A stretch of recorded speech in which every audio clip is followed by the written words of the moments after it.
दोस्तों एक बार स्क्रीन पे क्वेश्चन दिखाई दे रहा है, इसको ध्यान से देखो। ये क्वेश्चन यूपीएससी ने 2015 में पूछा है। क्वेश्चन क्या है? क्वेश्चन कुछ स्टेटमेंट दिए गए हैं, उस स्टेटमेंट में आपको सही स्टेटमेंट है वो उसको पकड़ना है। सबसे पहली स्टेटमेंट है, राज्यसभा में धन विधेयक को या तो अस्वीकार करने या संशोधन करने की कोई शक्ति निहित नहीं है। मतलब क्या है? राज्यसभा है वो धन विधेयक को अस्वीकार भी और संशोधित दोनों में से कुछ भी करने की शक्ति नहीं है। पहला स्टेटमेंट है। दूसरा क्या है? राज्यसभा अनुदानों की मांग पर मतदान नहीं कर सकती। जो भी ग्रांट्स होते हैं, अनुदान होती है, उसकी जो डिमांड होती है उस पर राज्यसभा है वो वोट नहीं कर सकती। ये दूसरा स्टेटमेंट है। तीसरा क्या है? राज्यसभा में वार्षिक वित्तीय वितरण पर चर्चा नहीं की जाती, यानी कि बजट पर राज्यसभा में चर्चा नहीं की जा सकती। ये 3 स्टेटमेंट है। अब आप पूछ रहे थे लक्ष्मीकांत पढ़ना क्या जरूरी है? ये तीनों स्टेटमेंट है वो लक्ष्मीकांत पे दे रखी है। लक्ष्मीकांत पढ़ के इस क्वेश्चन का आप आंसर दे सकते हो। 1 मिनट के लिए वीडियो पॉज करो और उत्तर देने की कोशिश करो।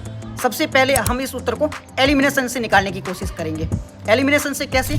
आप है ना तीसरा स्टेटमेंट देखो। तीसरा स्टेटमेंट क्या है?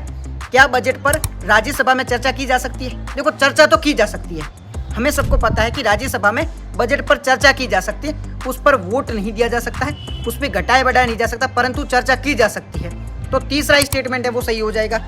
अब जो तीसरा स्टेटमेंट गलत हो जाएगा, जहाँ जहाँ तीसरा स्टेटमेंट लिखा हुआ उसको हटा दो। तो ऑप्शन डी में तीसरा है उसको हटा दो, ऑप्शन सी में भी तीसरा है उसको हटा दो, यानी कि डी और सी है वो गलत हो जाएंगे। अब हमारे पास में 2 बचते हैं। पहला मतलब सी, ए और बी बचता है हमारे पास में, ए और बी बचता है। ए में एक है वो दोनों में कॉमन है, मतलब इसका मतलब है एक तो सही है, क्योंकि एक है वो ए में भी है, एक है वो बी में भी है, इसका मतलब ये तो सही है। अब हमें देखना है कि क्या बी है वो सही है नहीं है। बी में क्या लिखा है आप देखो, दूसरे पर देखो, दूसरे स्टेटमेंट को ध्यान से देखो। दूसरा स्टेटमेंट है, राज्यसभा अनुदानों की मांग पर मतदान नहीं कर सकती है। जी हाँ, सही है, राज्यसभा है वो अनुदानों की मांग पर वोट नहीं कर सकती। ये स्टेटमेंट हमारा सही हो जाएगा। उत्तर क्या आ जाएगा? उत्तर आ जाएगा हमारा बी। यूपीएससी ने 2015 में पूछा है, लक्ष्मीकांत में डायरेक्ट इस उत्तर का, इस क्वेश्चन का डायरेक्ट आंसर दिया गया है। ठीक है, थैंक यू।